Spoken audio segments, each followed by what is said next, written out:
see if you're in the right place. Have you ever done something to avoid sitting down at that computer, like vacuuming, organizing your file cabinet, doing the laundry, whatever it takes to avoid sitting down at that computer? Have you ever sat there so long you think your eyes are going to pop out of your head?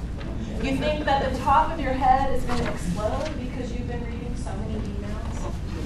You're in the right place if you sometimes have a feeling of dread to sit down at that computer, to face that list of email that is longer than you want to see, and it's looming over you like this dark cloud.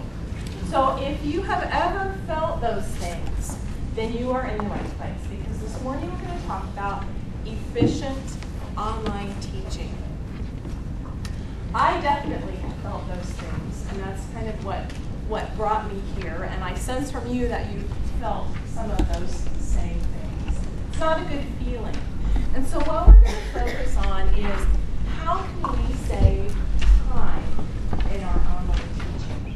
What can we do to tame what I affectionately call the monster of online teaching, the time-sucking monster of online teaching? That's what we're going to focus on this morning. Now, you may be wondering, well, why is she giving this presentation? I'm definitely not a technology expert, but I am a person who likes to be efficient. And as Libby said, I've been teaching online for a long time. When I first started in 2002, I was a single mother with 2 elementary school age children working on a doctorate. I didn't have a lot of time to spend on my online class. I had to be efficient. But even though I've been working at this for a few years, I'm still trying to be efficient.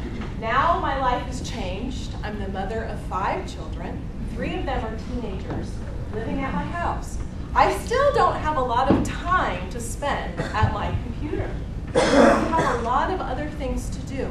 But I believe in the power of teaching online. I also love the chance to put on my woolly slippers and my comfy clothes and no makeup, not do my hair, and sit down and work. I would not give that up for anything. I'm also a morning person, so I like to get at my computer by about 6:15 and see what I have to face the day instead of wondering all day. I don't work at night on my computer, so I've developed some habits that have helped me to become more efficient, and so that's what I want to focus on today. I'm going to talk about some of the time-saving things that I do. I don't know if those would work for you, but I am going to give you a chance to share with each other some of the time-saving things that you do. Because I believe that there's so much to know about technology and online teaching. Not one of us can know all that there is to know. We have to have a collective body of knowledge. We have to be sharing what we know with each other to make this teaching more efficient. And I was fortunate enough to come last year to the eLearning workshop, and I learned many things from the people who were attending and the people who were presenting. And so I had the chance to collaborate, to get ideas from other people, to share what I was doing, and I think that is crucial if we want to become efficient. There's no handbook, there's no manual. I mean, there's lots of things in Blackboard, and Ron sends us the tips that are very helpful and nice. But there's no one place you can go to figure out how to do this. We have to learn from each other. And so that's really at the heart of this session, is me sharing some of the things that I do, but also learning from each other so that you can find what works for you. Now, that decision to be willing to learn from each other really is one that we have to consciously make. So you're not going to be able to sit back and take notes here. We're all going to be involved. And the idea for talking about this, actually for this presentation, came from an experience I had last summer at the well, actually it was at the fall. There was a one-day fall conference. And I was sitting at lunch, where you're supposed to have these very inspiring lunch conversations.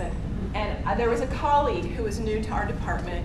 And so this was her first experience with eLearning. And so she sat down at the table and we were talking. And I don't remember what our topic was we were supposed to talk about, but she said, well, I can't really figure out how to get the students to send me their assignments. So I'm just having them send them to me through the mail, snail mail, U.S. post office mail. So she's having them mail her assignments to her, and she's reading them and writing on them and mailing them back to her, to the students. And I'm thinking, oh my gosh, that is really an inefficient way to teach online. But it's a good thing she's here at the conference, so hopefully she can get some tips to figure out how to do that. But that discussion really got me thinking about, what do I do? What have I learned to do that's efficient, that's saving me time?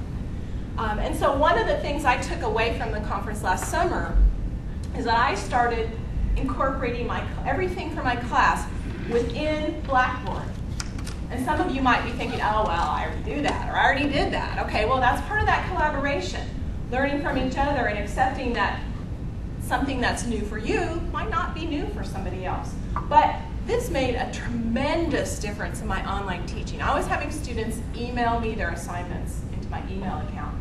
And when I sat down to that email account, I did not want to look because there would be this whole long list, and their assignments would be intermixed with work email and personal email, and it was just a kind of a nightmare. So after the conference, I thought, I'm going to change what I'm doing. I'm going to be more efficient.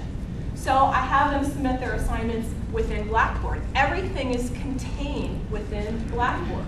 So when I sit down to work on the class, my mind is ready. And I think that's part of being efficient, is your mindset. And so it's like, okay, this is time to work on the class. And I'm focused, and I set aside the time to do that. Different than before when I was getting all this stuff in my email and I was having to sort. And then, maybe you felt this too. You walk by that computer and it kind of lures you over. Oh, I'm just going to read one email. Or I'm just going to look at one assignment. I got 10, 15 minutes here. I can get one thing done really quick. But now when I have it all contained, I have to make that conscious decision. I set aside that time. I don't like to do it unless I have at least an hour, because I have to get into Blackboard, and it takes a little to get into the Grade Center. You have to wait. It's not a fast thing. And so it really changed my mindset into my class now is this self-contained thing that I set aside time to work on instead of being sucked in all the time at that computer. So that's one of the things that I've done to become a little bit more efficient. Now, before we get into the nitty-gritty details of what can you do to save time, I think we have to back up and take a look at the big picture first. What is it you believe about quality teaching and learning? Because that has to guide you. We're not just about being faster, saving time, getting done more quickly. We're about how can we have the quality of what we believe is important in teaching and learning, and do that efficiently in learning. Do that efficiently. Just about